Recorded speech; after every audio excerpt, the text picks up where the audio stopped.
So I wanted to read from my book, Schizophrenics Can Be Good Mothers Too, because this book's really important to me. It's the most important book that I've ever written, and I've written quite a few books now. So I have to read from it and share it with as many people as I can via social media, because postpartum psychosis it's a problem, not just in the UK but globally, and it's happening now. And there are some women that experience these visions to harm themselves and their children, and they act on them. And so if I don't actively campaign and try to promote my book, something that I find a bit difficult, because I'm not really a marketeer, I'm an artist, but my book, I wrote my book to help people, and particularly mothers, and I know that if they just understood that the visions that they're going through will pass, then they won't act on them, and then I could save a life. And there are people that do act on it. I got a Facebook message from somebody in the States who thanked me for my book and said, that her friend had gone through postpartum psychosis. And then the next line read that she'd killed herself and killed her child, her daughter. So, that's just absolutely horrendous, and it's completely avoidable. In fact, nobody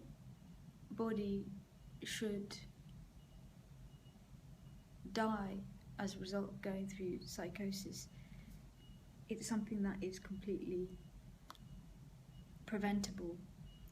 I don't know if you remember, there was a mother in Bristol, and she had a history of mental health problems, and she went off medication to breastfeed her daughter, her baby daughter, and on the third day psychosis struck. Well, that's what happened with me. That's when the mother is most acutely sleep deprived, and she walked out of the hospital in her slippers, and we're holding her baby in sub-zero temperatures, and jumped off a cliff. And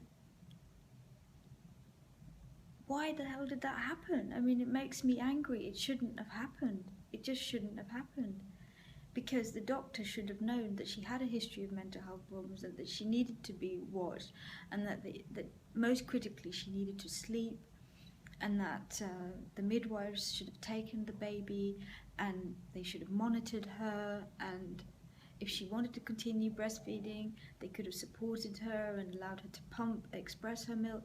I mean, it's just really frustrating for me. It's so frustrating. And I feel that no one's listening often, because I'm not a psychiatrist and I'm not trained medically, and what do I know? But I know a lot because I've gone through it, and I've survived it, and I didn't act on it, and I'm still going through it, and I'm still here, and I'm going to read this poem called Black Ink. She was lying next to him. The sound of his breath, his sudden movements, they were reassuring. He's still alive, she would say silently. Do all mothers have vision? Crossing the road. One car doesn't stop. She's holding him proudly in her arms. Only seconds before, they exchanged a kiss. The car rams into her, and his body goes flying. She's semi-conscious. Cars start moving again, not caring where is he. His pathetic body parts ripped to nothing, a smear on the pavement like unsightly dog shit. He's crawling towards the door, and it slams hard. His skull gets crushed.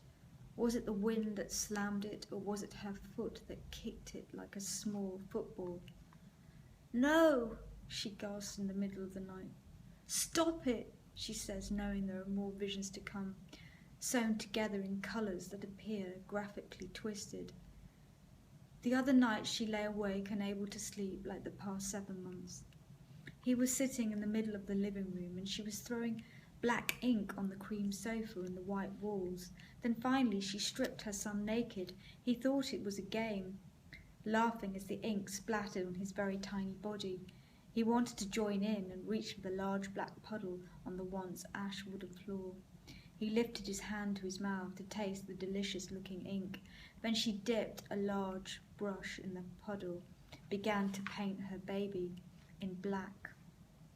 He starts to scream. His trembling black body grows into a monstrous, hard, lumpy mass, with a mouth and white teeth. She instantly crawls inside as he closes his jaw and swallows his mother whole. The flat is as it was once more, with a cute baby playing on his mat with his many toys. She stares at him, trying to comprehend what she's just seen. Her son can stand now, likes to lean against his bed railings. Her husband warned her, if he climbed onto the duvet or pillow, that will be it. He'll go right over the edge. She's seen it happen. He falls. There is a terrible crack, and he's dead. Then she's as good as dead, promptly stabbing herself very badly with a sharp knife that leaves a mess that her poor husband has to clean up. Is this motherhood, then? The joy, the pain, the black ink of love that spreads within and without, that leaves a stain that is visible from the moon? He's breathing, sounds like music, something wise, simple, peaceful, beautiful. Listen to that sound, listen and believe. Believe that you are a mother, not a killer with a black ink stain for a heart. Yeah, so that's one poem that describes some of the visions that I went through when I was, this was, the postpartum psychosis, which happened immediately after giving birth. But then, if you like, there are little mini episodes that occur for months afterwards.